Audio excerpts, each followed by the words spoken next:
कभी रात में खुले आसमान के नीचे लेटकर टिमटिमाते तारों को देखा है?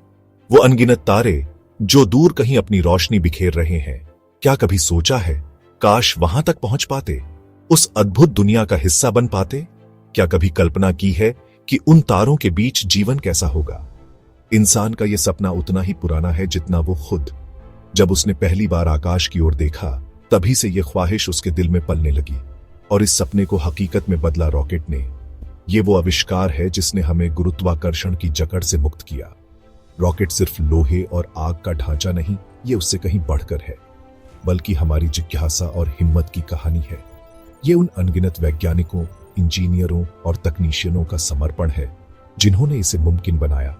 ये वो जादुई सवारी है जो हमें असीम संभावनाओं की ओर ले जाती है, जो हमें हमारी छोटी सी दुनिया से उठाकर एक नए परिप्रेक्ष्य से दुनिया को देखने का मौका देती है, अनंत ब्रह्मांड की सैर कराती है। ये हमें बताती है कि हम कितने छोटे हैं और ब्रह्मांड कितना विशाल।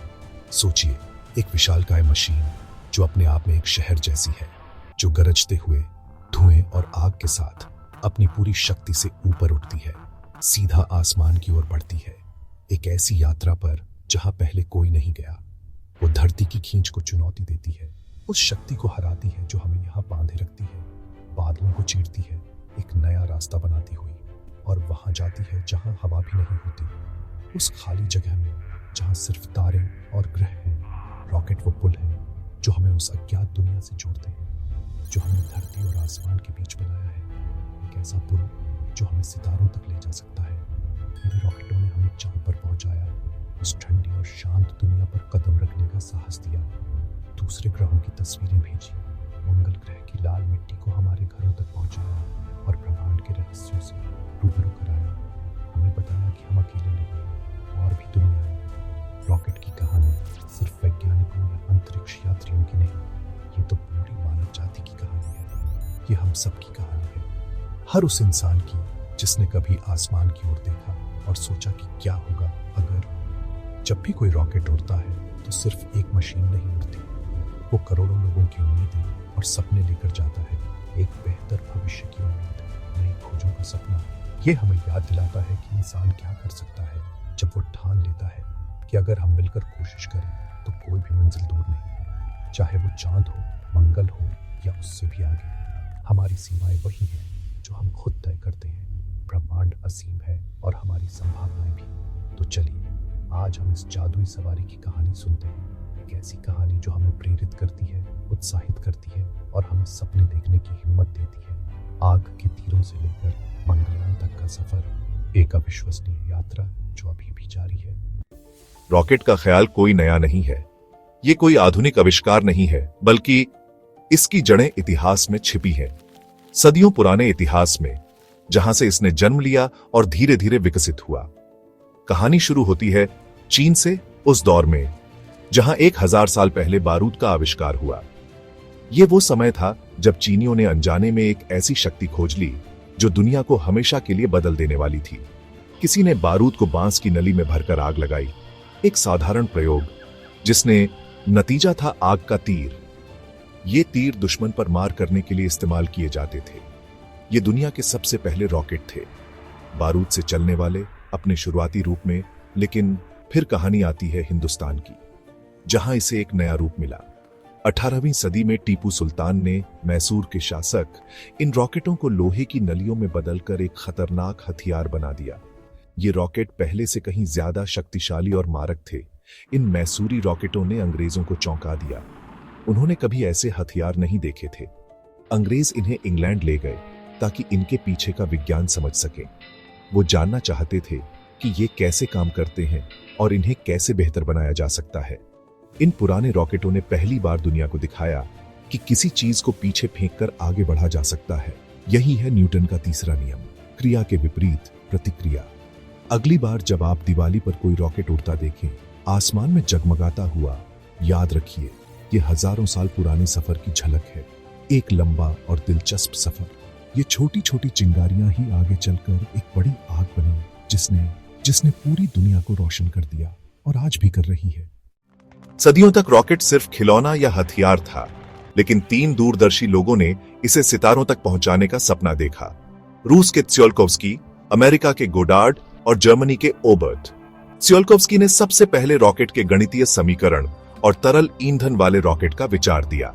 मल्टी स्टेज रॉकेट का कॉन्सेप्ट भी उन्हीं का था। गोडार्ड ने इन सिद्धांतों को हकीकत में बदला। 1926 में उन्होंने दुनिया का पहला तरल ईंधन वाला रॉकेट लॉन्च किया। ओबर्ट ने रॉकेट और अंतरिक्ष यात्रा पर किताबें लिखी, जिससे जर्मनी में युवाओं की एक पूरी पीढ़ी प्रेरित हुई। इन तीनों ने वो नींव रखी जिस पर आज अंतरिक्ष विज्ञान की पूरी इमारत खड़ी है। इनकी सोच ने रॉकेट को खिलौने से बदलकर सितारों तक पहुंचने का जरिया बना दिया। आज हर स्पेस रॉकेट इन्हीं के सिद्धांतों पर उड़ता है।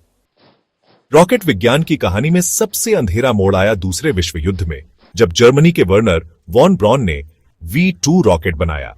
V2 रॉकेट तकनीक का चमत्कार था, आवाज से तेज, सैकड़ों मील दूर बम गिराने वाला।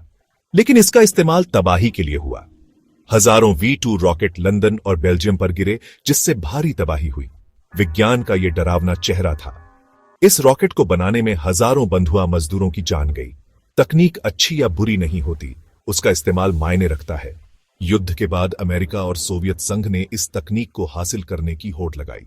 वॉन ब्रॉन और उनकी टीम ने अमेरिका में स्पेस प्रोग्राम की नींव रखी और इंसान को चांद तक पहुंचाया। एक हथियार जो विनाश के लिए बना था, वही शांति के समय में अंतरिक्ष की खोज का सबसे बड़ा जरिया बन गया। दूसरे विश्व युद्ध के बाद अमेरिका और सोवियत संघ के बीच स्पेस रेस शुरू हुई। दोनों देश अंतरिक्ष में आगे निकलना चाहते थे। 1957 में सोवियत संघ ने स्पुतनिक सैटेलाइट लॉन्च किया, इंसान की पहली चीज जो पृथ्वी का चक्कर लगा रही थी। सोवियत संघ ने पहली बार अंतरिक्ष में जीवित प्राणी और फिर यूरी गगारिन को भेजा। अमेरिका पर दबाव बढ़ा। राष्ट्रपति कैनेडी ने ऐलान किया, इस दशक के अंत तक इंसान को चांद पर भेजेंगे। नासा बना। वॉन ब्रॉन की टीम ने सैटर्न 5 रॉकेट बनाया। कई परीक्षण हुए, हादसे भी, लेकिन हिम्मत नहीं हारी। 20 जुलाई 1969 नील आर्मस्ट्रांग ने चांद पर कदम रखा। यह इंसान के लिए छोटा लेकिन इंसानियत के लिए बड़ा कदम है। यह सिर्फ अमेरिका की नहीं, पूरी इंसानियत की जीत थी। स्पेस रेस ने तकनीक को नई ऊंचाई दी। 1960 का दशक एक ऐसा समय था जब अमेरिका और रूस के बीच चांद पर पहुंचने की होड़ लगी हुई थी। दोनों देश अंतरिक्ष में अपना वर्चस्व स्थापित करने के लिए हर संभव प्रयास कर रहे थे। उस दौर में भारत गरीबी और कई चुनौतियों से जूझ रहा था। देश के संसाधनों का एक बड़ा हिस्सा बुनियादी जरूरतों को पूरा करने में खर्च हो रहा था।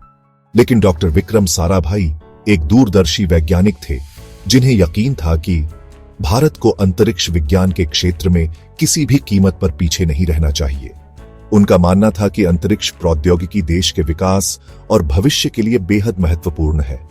केरल के छोटे से थुम्बा गांव में, जहां नारियल के पेड़ों की भरमार थी, एक पुराने चर्च को इसरो का पहला ऑफिस बनाकर भारत के अंतरिक्ष कार्यक्रम की शुरुआत हुई। रॉकेट के भारी भरकम हिस्सों को साइकिल और बैलगाड़ी पर लादकर लॉन्च पैड तक पहुंचाया गया। यह दृश्य आज भी भारत के अंतरिक्ष कार्यक्रम की शुरुआती कठिनाइयों की याद दिलाता है। 1963 में भारत ने अपना पहला छोटा रॉकेट नाइकी अपाचे लॉन्च किया। यह एक बड़ी उपलब्धि थी, जिसने भारत को अंतरिक्ष में अपनी पहचान बनाने की दिशा में पहला कदम रखने का हौसला दिया। यह उड़ान सिर्फ एक रॉकेट की उड़ान नहीं थी, बल्कि यह भारत के हौसलों और उम्मीदों की उड़ान थी। 1969 में भारतीय अंतरिक्ष अनुसंधान संगठन यानी इसरो की स्थापना हुई। विक्रम साराभाई, सतीश धवन और APJ अब्दुल कलाम जैसे महान वैज्ञानिकों ने इस सपने को आगे बढ़ाया और इसे साकार करने के लिए अपना जीवन समर्पित कर दिया। शुरुआती दौर में कई असफलताओं के बाद भी 1980 में SLV-3 ने रोहिणी सैटेलाइट को सफलतापूर्वक कक्षा में स्थापित किया। यह भारत के लिए एक ऐतिहासिक क्षण था। इसके बाद PSLV यानी ध्रुवीय उपग्रह प्रक्षेपण यान बना, जो आज दुनिया का सबसे भरोसेमंद रॉकेट बन गया है। भारत ने दूसरे देशों के सैटेलाइट को भी कम खर्च में लॉन्च करके दुनिया को चौंका दिया। GSLV और LVM-3 जैसे बड़े और शक्तिशाली रॉकेट बने, जो भारी उपग्रहों को अंतरिक्ष में ले जाने में सक्षम है। चंद्रयान-1 ने चांद पर पानी की खोज करके पूरी दुनिया को हैरान कर दिया और मंगलयान ने पहली ही कोशिश में मंगल ग्रह की कक्षा में पहुंचकर इतिहास रच दिया। अब गगनयान के साथ भारत अपने अंतरिक्ष यात्रियों को अंतरिक्ष में भेजने की तैयारी कर रहा है, जो एक और बड़ी उपलब्धि होगी। यह कहानी है थुम्बा के नारियल पेड़ों से लेकर चांद और मंगल तक के एक अविश्वसनीय सफर की। यह कहानी है साइकिल से चांद तक पहुंचने की। रॉकेट का उड़ना न्यूटन के तीसरे नियम पर आधारित है। जब रॉकेट के नीचे से गैसें तेजी से निकलती हैं, तो रॉकेट ऊपर की ओर धक्का पाता है। रॉकेट में ठोस या तरल ईंधन होता है। ईंधन जलता है, गैसें बनती हैं और नोजल से बाहर निकलती हैं। यही थ्रस्ट है। जब थ्रस्ट धरती के गुरुत्वाकर्षण से ज्यादा हो जाता है, रॉकेट ऊपर उठता है। रॉकेट कई स्टेज में बंटा होता है। हर स्टेज का ईंधन खत्म होते ही वो अलग हो जाता है, जिससे रॉकेट हल्का होता जाता है। सबसे ऊपर होता है पेलोड, यानी सैटेलाइट, स्पेस प्रोब या अंतरिक्ष यात्री।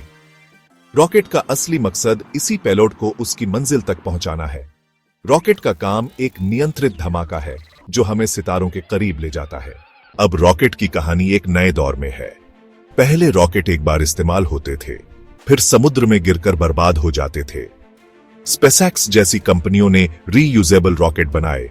फाल्कन 9 का पहला स्टेज वापस धरती पर लौट आता है। इससे अंतरिक्ष यात्रा सस्ती हो गई है। अब छोटी कंपनियां और यूनिवर्सिटी भी सैटेलाइट भेज सकती हैं। भारत भी पीछे नहीं। इसरो ने अपने RLV का सफल परीक्षण किया है, जो विमान की तरह लौटता है। वैज्ञानिक अब ऐसे ईंधन पर काम कर रहे हैं जो पर्यावरण के लिए सुरक्षित हों। भारत में प्राइवेट स्पेस कंपनियां भी आगे आ रही हैं। स्काईरूट और अग्निकुल जैसे नाम अपने रॉकेट बना रहे हैं। यह भारत के लिए एक नए युग की शुरुआत है, जहां सरकारी और प्राइवेट दोनों मिलकर अंतरिक्ष में नई ऊंचाइयों को छू रहे हैं। तो यह थी रॉकेट की कहानी, चीन के आग के तीरों से लेकर भारत के मंगलयान तक। यह सिर्फ मशीनों का नहीं, इंसान के हौसले, जिज्ञासा और मेहनत का सफर है। न्यूटन का एक नियम, ईंधन की आग और इंसानी जज्बा, यही रॉकेट विज्ञान की असली ताकत है। जब इंसान मिलकर किसी लक्ष्य के लिए काम करता है, तो वो ब्रह्मांड की गहराइयों को भी छू सकता है। आज रॉकेट सिर्फ सैटेलाइट लॉन्च करने का जरिया नहीं, बल्कि नए सपनों की उड़ान है। अंतरिक्ष अब सबका है। सरकार, प्राइवेट कंपनियां और आम लोग भी इसमें हिस्सा ले सकते हैं। जब तक इंसान सपने देखता रहेगा, रॉकेटों का सफर जारी रहेगा, सितारों की ओर, अनंत की ओर।